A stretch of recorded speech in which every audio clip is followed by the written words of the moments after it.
If you want to open the SIM tray on a Google Pixel 10, what you have to do is you need to prepare the Eject tool that you can find inside the box.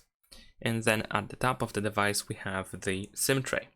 So now we're gonna use our SIM Eject tool and we're gonna put it into this SIM tray hole over here. There we go. And use a little bit of force in order to push it down so that the SIM tray pops out slightly like this.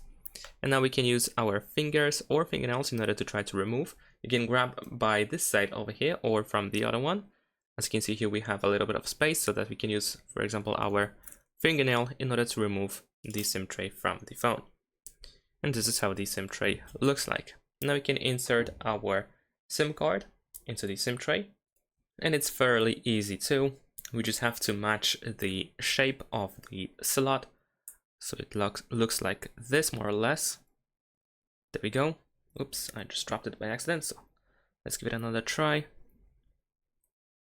There we go. And now we just have to put it back into the phone. And just push it in with your finger. Make sure that it is fully in, that it doesn't stick out or anything.